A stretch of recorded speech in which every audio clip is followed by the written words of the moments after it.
You may have heard of some strange sounding laws in the Old Testament, kosher laws, laws that say don't have two different types of fiber in the same piece of clothing.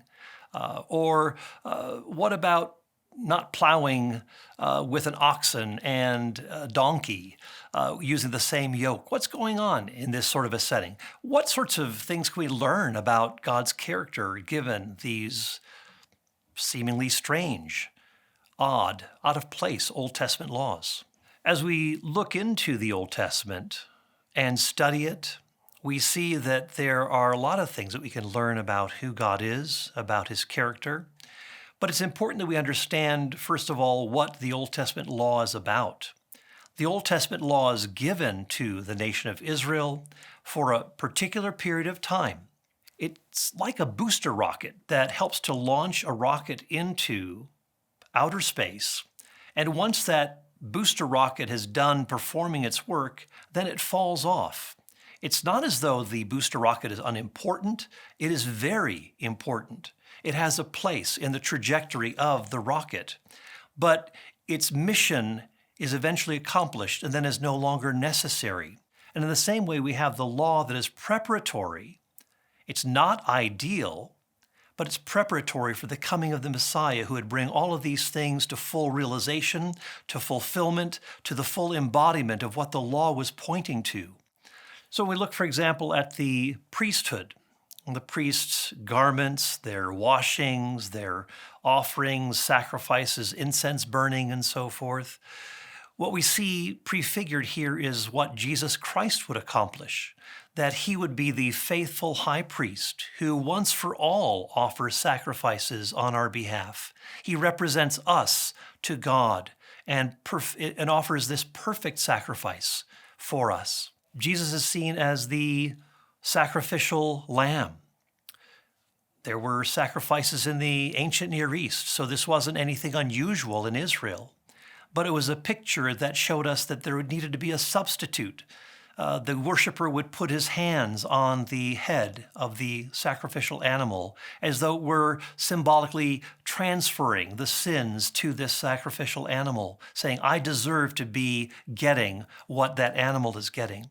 And so Jesus in the same way is that sacrificial animal, that Passover lamb for us, who once for all accomplishes the perfect, blameless, unblemished sacrifice so that we could have access to God. We see other instances of these laws that tell us about who God is, about the character of God, in that God is holy, that God is set apart from his creation. He's set apart from sin. And when we look at the kosher laws, don't eat shrimp, don't eat other types of shellfish, don't eat pork, eat these other types of clean animals.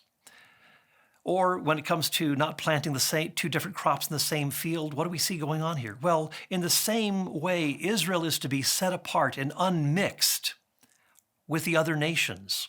It is to be distinctive and not to compromise its own moral standing, not to compromise its distinctive calling as the people of God. So when they are doing these seemingly unusual rituals or having certain things in their everyday lives that are a bit unusual or offbeat from what we typically understand, remember that God enters into the ancient Israelite situation, uses things that they're familiar with, taboos regarding blood and semen and corpses and so forth, and works with them in ways that they can understand so that they could see who God is and how they're to approach God and how they're to be the distinctive people of God and not compromise their own moral and spiritual standing, and also the calling that they had to be a blessing and a light to the nations.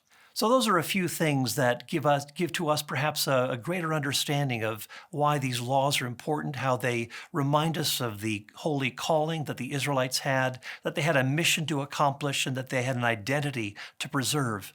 And so all of this would eventually give way to something greater when Jesus Christ came, he said to not to abolish these things from the law and the prophets, but rather to fulfill them, that is, to embody them, to show that they had reached their true meaning in him, because Jesus, after all, lives out the story of the Israelites. He is the faithful and obedient son that ancient Israel failed to be. He is called out of Egypt.